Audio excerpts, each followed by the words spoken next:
Bonjour et bienvenue dans cette vidéo. Aujourd'hui, je vais vous montrer les erreurs qu'il faut surtout pas faire avec ce genre de ruban. Un ruban téflon pour faire l'étanchéité des filetages, qui est très pratique. Mais s'il est utilisé de la mauvaise façon, c'est la fuite à coup sûr ou ça tiendra pas dans le temps. Je vais te montrer des erreurs à ne pas faire et je vais surtout te montrer comment bien faire pour être tranquille. Et je te montrerai dans la vidéo un produit que j'utilise maintenant à la place du téflon. Et en utilisant ce produit, je suis sûr qu'il n'y aura pas de fuite et que je reviendrai pas dessus. Je suis tranquille pendant des années et des années. La première erreur qu'on voit souvent, c'est que les personnes qui utilisent ce ruban en mettent beaucoup trop. On a des filetages qui font une sorte de dents de scie. Je vois trop de vidéos qui montrent qu'il faut recouvrir le filetage pour être sûr qu'il n'y ait pas de fuite. Ça, c'est des bêtises. Il faut surtout pas faire ça. Il faut recouvrir les filetages, oui, mais avec 3-4 tours grand maximum. Si vous en mettez trop, le problème, c'est que, vous n'allez pas pouvoir le visser à fond parce que ça va tellement bourrer dans le filetage que vous n'allez pas pouvoir le visser. Et 2, le filetage ne prendra pas si vous en mettez trop.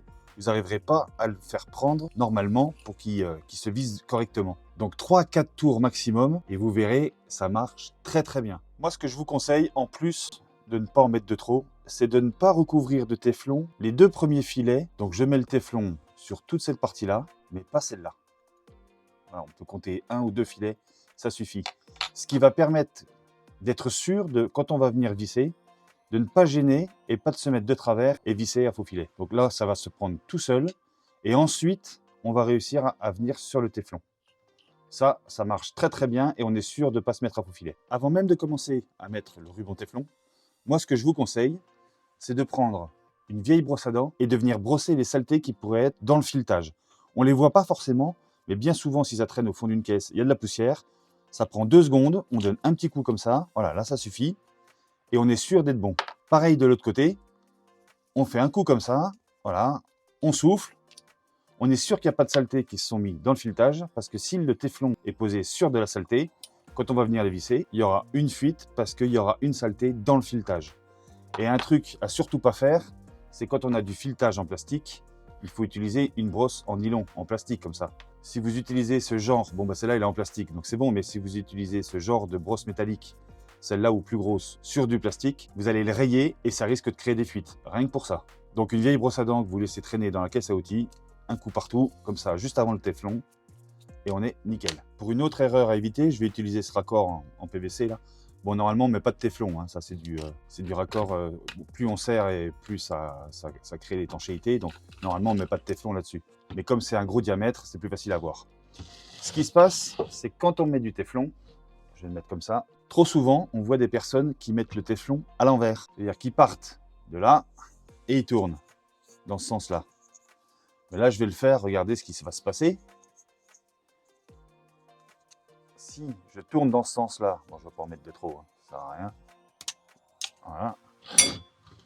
Et que je me mets comme ça, quand je vais visser la partie en laiton, ce qui va se passer, c'est que regardez, on vient de le voir déjà, le téflon, il va partir. Il va être dans le mauvais sens. Regardez, on le voit qui part. Donc ça veut dire que dans le filetage, le téflon, il va partir s'enrouler à l'envers. Et donc ça, c'est pas du tout le bon sens.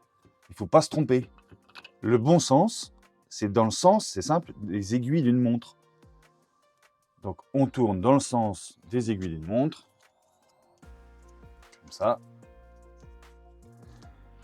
Ce qui fait que quand on va venir visser dans ce sens-là, et on va plus tendre le téflon que de l'enrouler à l'envers.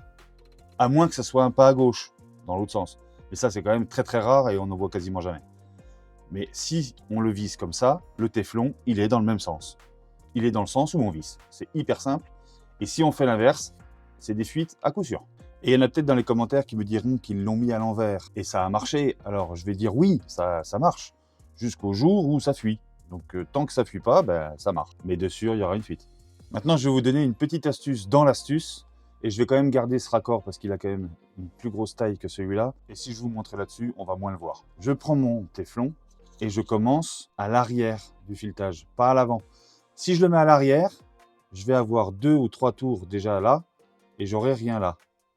Comme je vous ai dit, là, j'en mets pas. Donc, je commence là, je tourne donc dans le sens des aiguilles d'une montre.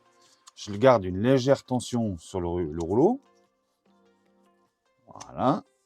Et je tourne, mais de l'arrière. Déjà là, il tient tout seul. À la rigueur, je peux même tourner le raccord. Je le tends un petit peu et je m'arrête. Donc, je fais 2 ou 3 tours sur chaque filetage. Et donc, je m'arrête à un filetage ou 2 du départ. Voilà, je le casse. Là, il est enroulé dans le bon sens. Et quand je viens visser, je n'ai pas de résistance au démarrage qui me permet de le mettre bien droit et pas à faux filet. Et là, voilà, là, je commence à sentir qu'il y a une résistance. Il n'y en a pas de trop. Et on va bien le serrer. Et là, on n'a pas de fuite. Une autre erreur à éviter aussi, c'est de couper le téflon d'avance. Il y en a beaucoup qui le laissent glisser des mains, il tombe, ils en coupent un bout, parce que du coup, là, on ne peut plus mettre de tension sur le ruban pour bien le tendre sur le filetage. Et j'en ai même vu faire une sorte de ficelle, comme ça, et tourner dans le filetage. Alors, j'en ai même vu avec du fil dentaire, qui faisait ça avec du fil dentaire. Alors moi, je vous le déconseille. Vous voyez, déjà là, c'est une vraie galère à mettre, parce qu'on ne le tient pas. Ah si je me mets comme ça éventuellement. Ouais. Et ça, le mettre dans le filetage. Alors ça, dans le filetage, pour moi, c'est une bêtise. Ça équivaut à à laisser des saletés dans le filetage, comme tout à l'heure. Parce que quand on va venir visser, bon là je l'ai fait à l'envers en plus. Bon bref, c'est pas grave. Quand on va venir visser, le filetage va venir s'écraser dessus et il n'y aura pas de téflon au-dessus là. Donc dans le fond, ça va faire de l'étanchéité et pas au-dessus. Donc pour moi, c'est une erreur. Je ne l'ai jamais essayé. Dites-moi dans les commentaires si vous avez déjà essayé et que ça fonctionne. Moi, pour moi, c'est pas bon. Dans le commerce, on va pouvoir trouver plusieurs marques et plusieurs couleurs. On n'a pas l'impression d'avoir de différence. Et en fait, il y en a une, mais qui n'est pas très importante. Là, je ne sais pas si on va voir à la caméra, mais on a 12 mm par 12 mètres par 0,1 mm. En fait, c'est les épaisseurs qui changent. Les épaisseurs de ruban. Donc là, j'ai du 0,1 mm. Là, j'ai du 0,075. Il est plus fin. Et ça, c'est du... alors, c'est plus en millimètres, c'est en grammes au centimètre cube. Ok, donc ça, c'est pour tout ce qui est irrigation. Donc celui-là, il est plus épais. Et celui-là, il est plus large. Donc quand on veut faire à la rigueur de l'arrosage, on prend du gros et bien épais parce qu'on a des filetages qui sont beaucoup plus profonds et beaucoup plus épais.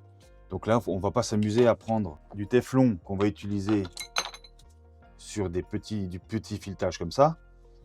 On va acheter, pour éviter d'en manger 15 rouleaux, on va acheter du gros, large. On va en utiliser beaucoup moins et ça sera plus résistant aux fuites. Mais généralement, dans un rayon bricolage, au rayon plomberie, vous allez avoir toujours la même épaisseur. C'est du 0,075 ou du 0,1. Ça marchera très bien. L'erreur à ne pas commettre, c'est de vouloir mettre, si ça fuit à ce niveau-là, c'est de vouloir mettre du téflon sur ce filetage-là. Ça, c'est ce qu'on appelle un collet battu. Et quand on le dévisse, je vais vous montrer pourquoi il ne faut pas en mettre. Quand on le dévisse, normalement, sinon ça va fuir beaucoup, on a un joint fibre ou un joint caoutchouc. Mais ici, on a une surface plate, ce qui permet d'accueillir le joint et le raccord. Si vous mettez du téflon à cet endroit-là, déjà, comme c'est fin, vous allez devoir en mettre sur toute la surface. Et quand vous allez venir visser avec le joint en plus, vous risquez de ne pas pouvoir le visser à fond. Vous allez forcer et résultat, ici, ça risque de bouger. Vous ne le verrez pas bouger. Mais quand vous allez rallumer l'eau, de sûr, là, ça va fuir parce que lui ne sera pas serré à fond. Donc les joints fibres sur des surfaces plates. Si vous voyez des surfaces plates et un raccord comme ça qui bouge, c'est qu'il ne faut pas de téflon, il faut un joint, caoutchouc ou fibre. Moi, je préfère la fibre, mais bon, chacun voit comme il veut. Mais pas de téflon, sinon c'est fuite. Et c'est le même principe sur les raccords de jardinage. Dedans, on a un joint. Voilà, on a un joint en caoutchouc. Si on met du téflon, bon, dans le jardinage, c'est moins grave, mais si on ne voit pas la fuite, ça peut faire vite plusieurs mètres cubes. On met un joint dans le fond, on le remplace et on vient revisser. Là, c'est nickel. Pour ceux qui sont restés jusqu'à la fin de la vidéo, je vous donne moi mon astuce pour éviter d'être embêté avec ce genre de truc. Et ça, les plombiers, ils en utilisent pas du tout, jamais, ou quasiment jamais. Par contre, ils utilisent ça et ça. Ça, c'est ce qu'on appelle de la filasse. C'est un peu plus compliqué qu'à faire du téflon, mais franchement, une fois que vous avez mis ça, là, je vais pas vous le faire, ça prendrait trop de temps à vous montrer. Dites-le-moi dans les commentaires si vous voulez que je vous montre un jour comment faire ça. On l'entoure, on met la pâte. Et quand on serre, ça peut rester 20 ans, ça ne bougera jamais. Tous les plombiers utilisent ça, ils savent pourquoi. Et moi, je vous conseille de vous amuser à apprendre à le faire C'est pas compliqué, je vous montrerai un jour sur une vidéo. Mais une fois que c'est fait, on n'y revient plus, c'est sûr. Vous pouvez être sûr que ça ne fuira jamais. Si vous avez apprécié la vidéo, laissez-moi un petit like. Abonnez-vous si ce n'est pas déjà fait. Et activez la petite cloche. Comme ça, la prochaine fois que je sortirai une vidéo, vous serez notifié. Je vous souhaite une bonne journée et je vous dis à la prochaine. Ciao!